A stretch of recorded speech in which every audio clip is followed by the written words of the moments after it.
ನೀನಷ್ಟು ಪ್ರೀತಿಸೋ ನಿನ್ನ ಅರ್ಜುನ್ ನಿನ್ನಿಂದ ದೂರ ಆದ್ರೆ ನೀನ್ ಹೇಗ್ ಜೀವನ ಮಾಡ್ಬೋದು ಅನ್ನೋದನ್ನ ಯೋಚನೆ ಮಾಡು.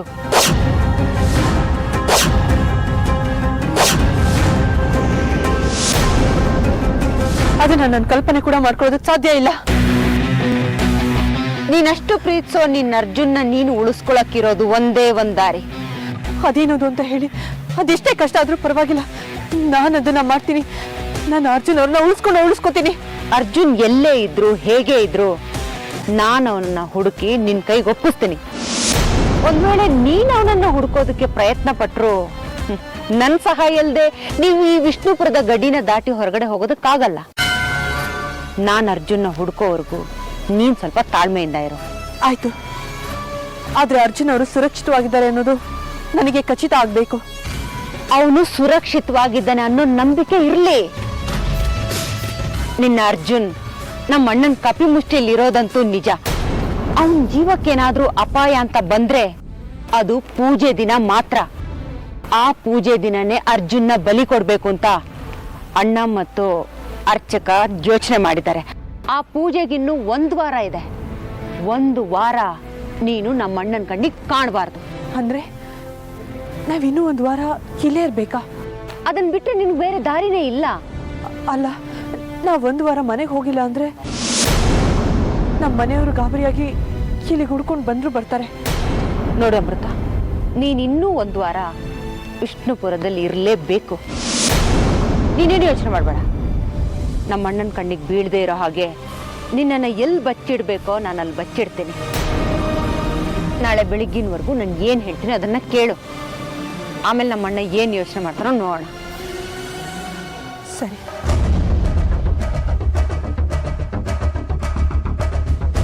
ಇವ್ರು ಹುಡುಕ್ತಾರೆ ಅಂತ ಅರ್ಜುನ್ ಅವ್ರನ್ನ ನಾನು ಹುಡುಕ್ತಾ ಇದ್ರೆ ಆಗೋದಿಲ್ಲ.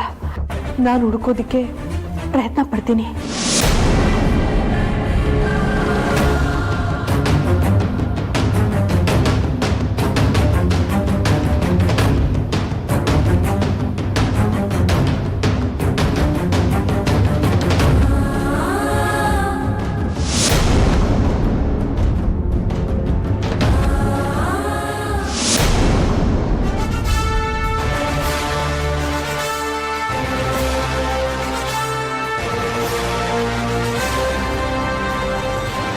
ಏನಣ್ಣ ಇಷ್ಟೊಂದು ಆರಾಮಾಗಿ ಕೂತಿದ್ಯಾ?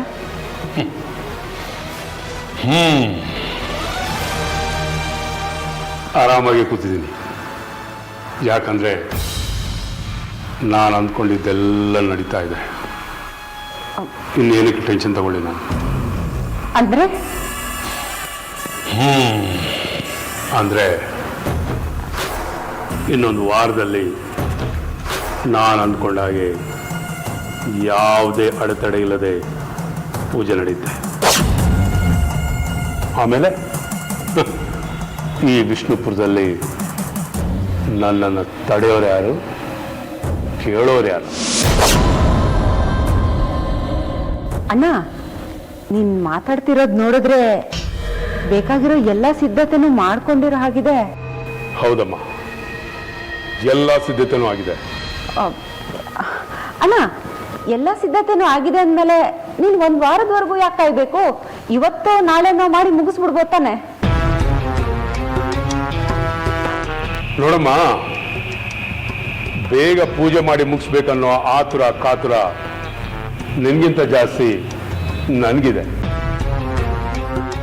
ಆದರೆ ಎಲ್ಲದಕ್ಕೂ ಒಂದು ಗಳಿಗೆ ಮುಹೂರ್ತ ಟೈಮ್ ಅನ್ನೋದು ಇರುತ್ತೆ ಅಲ್ವಾ? ಆ ಶುಭ ಮುಹೂರ್ತಕ್ಕೋಸ್ಕರ ಕಾಯ್ತಾ ಇದ್ದೀನಿ ಅಷ್ಟೇ. ಏನೋಣ, ಈ ಸಲನಾದ್ರೂ ಸಾಂಗವಾಗಿ ಪೂಜೆ ನಡೆದು ನಿನ್ ಗೌರವ ಉಳಿದ್ರೆ ಸಾಕು. ಉಳಿದೇ ಉಳಿಯುತ್ತೆ, ಅದಕ್ಕೆ ನಾನು ಭರವಸೆ ಕೊಡ್ತೀನಿ. ನೋಡಿ ಶತ್ರುಘ್ನ, ನಮ್ಮ ಕೆಲಸದಲ್ಲಿ ನಾವು ಗೆಲ್ತೀವಿ ಅಂತ ವಿಶ್ವಾಸ ಬಂದ್ಬಿಟ್ರೆ ಸುಮ್ಮನಾಗ್ಬಿಡ್ತೀವಿ. ಆದ್ರೆ ಹಾಗಾಗಬಾರ್ದು. ನಾವು ಗುರಿ ಮುಟ್ಟೋವರೆಗೂ ಹೋರಾಡ್ತಾನೆ ಇರಬೇಕು.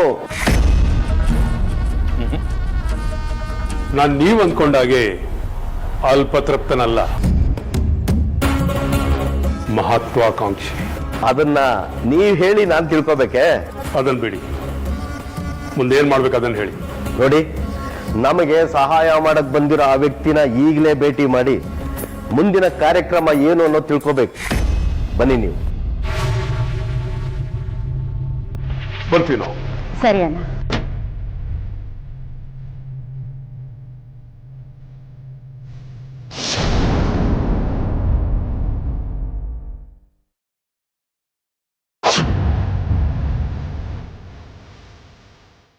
ಅರ್ಜುನ ಎಲ್ಲಿಟ್ಟಿದಾನಂತ ತಿಳ್ಕೊಂಡು ಇವನ್ ಮಾಡೋ ಪೂಜೆನ ಹೇಗಾದ್ರೂ ಮಾಡಿ ನಿಲ್ಲಿಸ್ಲೇಬೇಕು.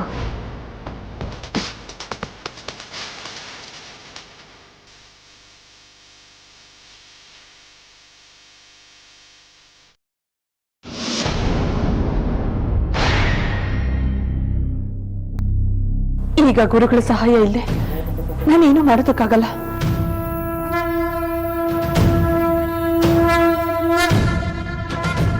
ಗುರುಗಳೇ, ಗುರು ಇದ್ರೆ ಮಾತ್ರ ಗುರಿ ಮುಟ್ಟೋದಕ್ಕೆ ಸಾಧ್ಯ ಅನ್ನೋದು ಬರೀ ಭೂಲೋಕದ ನಾಗಲೋಕದ ಮಾತಲ್ಲ, ಇಡೀ 7 ಲೋಕದ ಮಾತು.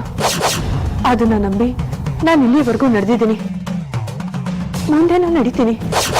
ನನ್ನ ಸ್ಥಿತಿ ಹೇಗಿದೆ ಅಂದ್ರೆ ಕಣ್ಣನ್ನ ಕಟ್ಟಿ ಕಾಡಿಗೆ ಬಿಟ್ಟಾಗಿದೆ.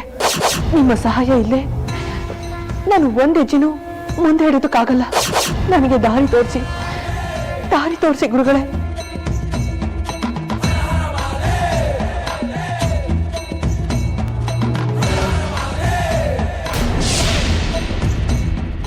ಗುರುಗಳೇ, ನೀವು ಈ ಸಮಯದಲ್ಲಿ ನನ್ನ ಕೈನ ಬಿಟ್ರೆ ಬೇರೆ ಯಾರು ನನ್ನ ಸಹಾಯಕ್ಕೆ ಬರೋರಿಲ್ಲ.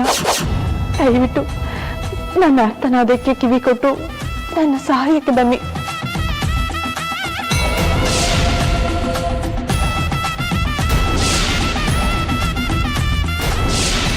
ಯಾಕೆ ನನ್ನ ಕೂಗು ಗುರುಗಳಿಗೆ ಕೇಳಿಸ್ತಾ ಇಲ್ಲ?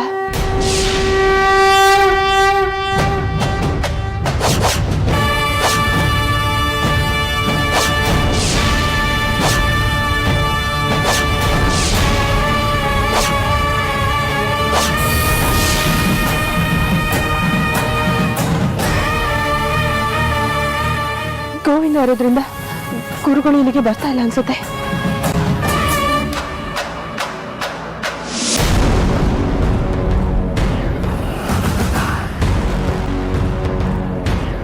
ಅರ್ಚಕ್ರೆ, ಪೂಜೆ ತಯಾರಿ ಹೇಗೆ ನಡೀತಾ ಇದೆ? ಒಂದೇ ಒಂದು ಸಣ್ಣ ಸಾಮಗ್ರಿ ಕೂಡ ತಪ್ಪದೇ ಇರೋ ಹಾಗೆ ತುಂಬಾ ಮುತುವರ್ಜಿ ವಹಿಸಿದ್ದೀನಿ. ಈ ನಿಮ್ಮ ಮುತುವರ್ಜಿ ಆ ನಾಗಿಣಿ ಮೇಲೆ ಇರಬೇಕು. ಪ್ರತಿದಿನ ಪ್ರತಿ ಕ್ಷಣ ನಮ್ಮ ಗಮನ ಎಲ್ಲ ಆ ನಾಗಿನ ಮೇಲೆ ಇಟ್ಟಿದ್ದೀವಿ. ನೀವೇನು ಯೋಚನೆ ಮಾಡಬೇಡಿ.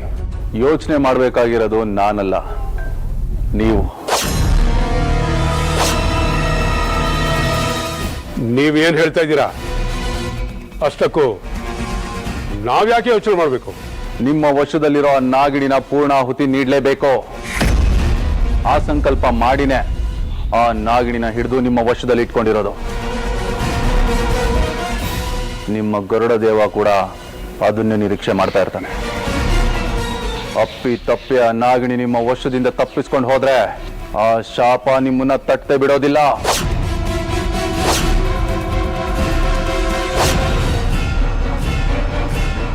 ಇನ್ನು ಯಾವತ್ತೂ ನಿಮ್ಮ ಗರುಡ ದೇವಸ್ಥಾನದಲ್ಲಿ ಪೂಜೆ ಮಾಡೋದಕ್ಕೆ ಆಗೋದಿಲ್ಲ. ಇನ್ನೂ ಒಂದು ಘನಘೋರ ಸತ್ಯನ ಹೇಳ್ತೀನಿ ಕೇಳಿ. ನಿಮ್ಮ ಇಡೀ ವಂಶ ನಿರ್ವಂಶ ಆಗೋಗುತ್ತೆ.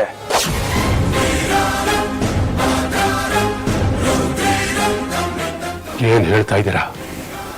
ಸ್ವಲ್ಪ ಬಿಡಿಸಿ ಹೇಳಿ. ಆ ನಾಗಿಣಿ ನೀವು ಅನ್ಕೊಂಡಿರೋ ಹಾಗೆ ಸಾಮಾನ್ಯದವಳಲ್ಲ.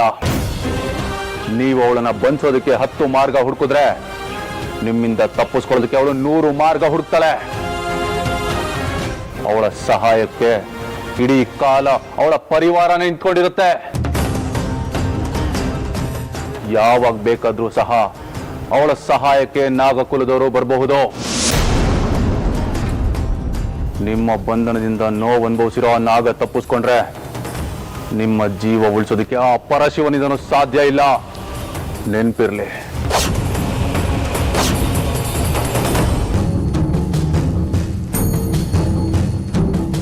ನಮ್ಮ ಅಣ್ಣನ ಸಾವನ್ನ ನಾನು ಕಣ್ತುಂಬ ತುಂಬಿಕೊಂಡು ಆನಂದ ಪಡಬೇಕು. ಅದಕ್ಕೆ ಆ ನಾಗಿಣಿನ ನಾನೇ ಮುಗಿಸ್ಬಿಡ್ತೀನಿ. ಹಾಗೆ ನಿಮ್ಮಿಂದ ಅವಳು ತಪ್ಪಿಸ್ಕೋಬಾರ್ದು ಅಂದ್ರೆ ಅದಕ್ಕೆ ಒಂದೇ ಒಂದು ದಾರಿ ಇದೆ. ಏನದು?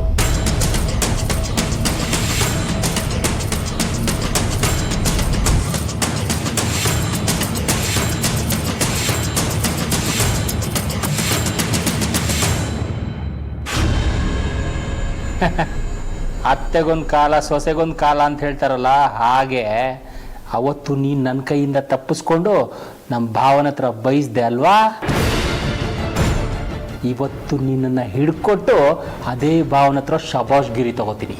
ಹಾಂ,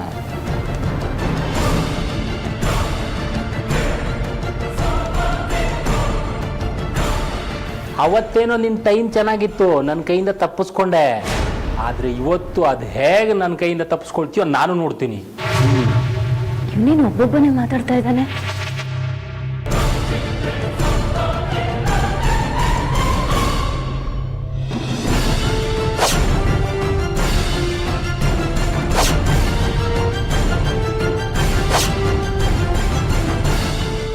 ನೀನ್ ಹೇಗ್ ಮತ್ತೆ ನಮ್ಮ ಮನೆಗೆ ಬಂದೆ? ಹಾ ಅಕ್ಕ, ನಾವು ಹೀಗೆ ಮಾತಾಡ್ಕೊಂಡು ನಿಂತಿದ್ರೆ ಇವಳು ಮತ್ತೆ ತಪ್ಪಿಸ್ಕೊತಾಳೆ. ಹೋಗಿ ಹಗ್ಗ ತಗೊಬನ್ನಿ, ಇವಳನ್ನೆಲ್ಲ ಕಟ್ಟಾಕೋಣ.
ಅಕ್ಕ, ನೋಡಿದ್ರಾ ಈ ಗೋವಿಂದ ಎಷ್ಟು ಶಕ್ತಿಶಾಲಿ ಅಂತ? ನೀನು ನನ್ನ ಕೈಯಿಂದ ತಪ್ಪಿಸ್ಕೊಳಕ್ ಸಾಧ್ಯನೇ ಇಲ್ಲ. ಹಾಂ ಅಕ್ಕ, ನೀವು ಅವಳನ್ನ ಹಿಂಗೆ ನೋಡ್ಕೋತಾ ಇರಿ, ನಾನು ಹೋಗ್ಬಿಟ್ಟು ಬಾವನ್ನು ಅಚ್ಚಕ್ಕನ್ನು ಕರ್ಕೊಬರ್ತೀನಿ.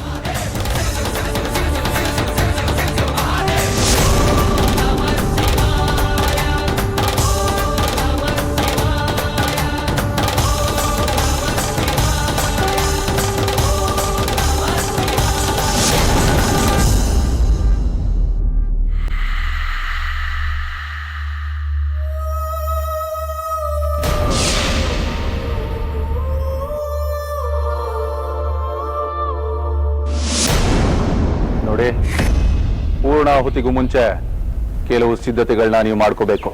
ನನಗೆ ಮತ್ತು ಅರ್ಚಕರಿಗೆ ಗೊತ್ತಿರೋ ಎಲ್ಲಾ ಸಿದ್ಧತೆಗಳನ್ನ ಮಾಡ್ಕೊಂಡಿದೀವಿ. ಅಷ್ಟಾದ್ರೆ ಸಾಲದು, ಇನ್ನೂ ಒಂದು ಮುಖ್ಯವಾದ ಸಿದ್ಧತೆನ ನೀವು ಮಾಡ್ಕೊಳ್ಳೇಬೇಕು. ಇನ್ನೊಂದು ಮುಖ್ಯವಾದ ಸಿದ್ಧತೆನ?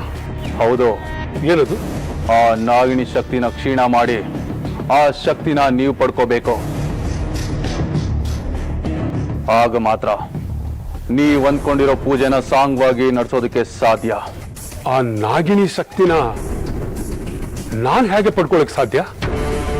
ಅವಳ ಶಕ್ತಿನ ನೀವು ಪಡ್ಕೊಳ್ಳೋದು ಹೇಗೆ ಅಂತ ನಾನು ನಿಮಗೆ ಹೇಳ್ಕೊಡ್ತೇನೆ. ಆದ್ರೆ ಅದಕ್ಕಿಂತ ಮುಂಚೆ ನಾನು ಒಂದು ವಿಚಾರ ನಿಮಗೆ ಹೇಳಲೇಬೇಕು. ಏನದು? ಅವಳು ಇಚ್ಛಾಧಾರಿ ನಾಗಿಣಿ. ಅವಳ ಶಕ್ತಿ 10 ನಕ್ಷತ್ರಗಳಿಗಿಂತ ಜಾಸ್ತಿ ಇರುತ್ತೆ.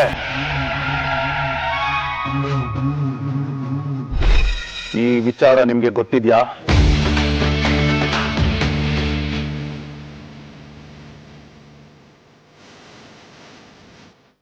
ಅಷ್ಟು ಶಕ್ತಿ ನನ್ನ ಹತ್ರ ಇದೆ ಅನ್ನೋದು ಅವಳಿಗೂ ಸಹ ಗೊತ್ತಿಲ್ಲ. ಅಷ್ಟು ಶಕ್ತಿನ ಬಲಿ ಕೊಡೋ ಸಮಯದಲ್ಲಿ ಅವಳು ಏನಾದ್ರೂ ನಿಮ್ಮ ಮೇಲೆ ಪ್ರಯೋಗ ಮಾಡಿದ್ರೆ ನೀವು ತರಗೆರೆಗಿಂತ ಕಡೆಯಾಗಿ ಕಳೆದು ಹೋಗ್ತೀರಾ. ಆಮೇಲೆ ನಿಮ್ಮ ಮನೆಯವರು ನಿಮ್ಮನ್ನ ಹುಡುಕಿದ್ರು ಸಹ ಒಂದೇ ಒಂದು ಸಣ್ಣ ಮೂಳೆನೂ ಕೂಡ ಸಿಗೋದಿಲ್ಲ. ಅದಕ್ಕೆ ಅವಳ ಶಕ್ತಿನೆಲ್ಲ ನಾನು ಪಡ್ಕೊಂಡು ಆಮೇಲೆ ನಿಮಗೆ ದಾರಿ ಎರಿತೇನೆ. ಆಗ ಅವಳಲ್ಲಿ ನಾಗಶಕ್ತಿ ಇರೋದಿಲ್ವಾ? ಇರುತ್ತೆ, ಆದ್ರೆ ನಕ್ಷತ್ರದಷ್ಟಲ್ಲ, ಕೇವಲ ಒಂದೇ ಒಂದು ಹಣತೆ ಅಷ್ಟು.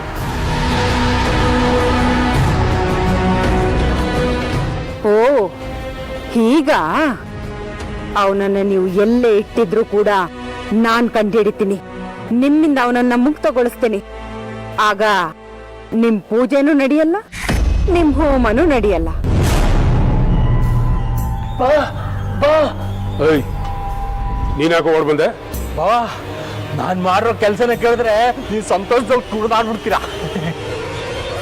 ಅದು ಹಾಗಿರ್ಲಿ, ನೀನ್ ಏನು ಎಡವಟ್ಟು ಕೆಲಸ ಮಾಡಿದ್ಯಾ ಅದನ್ನ ಹೇಳ್ಬೋದ್ಲು. ಬಾ, ನಾನು ಯಾವಾಗಲೂ ಎಡವಟ್ ಮಾಡ್ಕೊಂಡ್ ಬರ್ತೀನಿ ಅನ್ನೋದು ನಿಮ್ಮ ಅನುಮಾನ, ತಪ್ಪಲ್ವಾ ಅದು? ಅದನ್ನ ಬಿಟ್ರೆ ನೀನ್ ಬೇರೆ ಏನು ಮಾಡೋದಿಲ್ಲ ಅಂತ ನಂಗೆ ಗೊತ್ತು. ನಮ್ ಸಮಯ ವ್ಯರ್ಥ ಮಾಡಿದೆ. ಅದೇನು ಮೊದಲು ಬೊಗಳು. ನಾನು ನಾಗಿಣಿನ ಹಿಡಿದು ಕಟ್ಟಾಕಿದ್ದೀನಿ.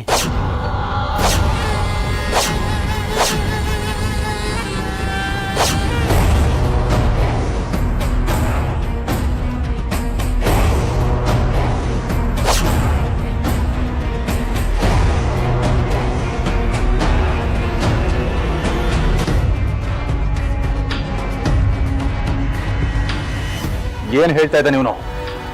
ಇವನು ನಾಗಿಣಿನ ಕಟ್ಟಾಕಿದ್ದಾನೆ ಅಂದ್ರೆ ನೀವು ಬಂದಿರೋ ನಾಗಿಣಿ ಯಾರು?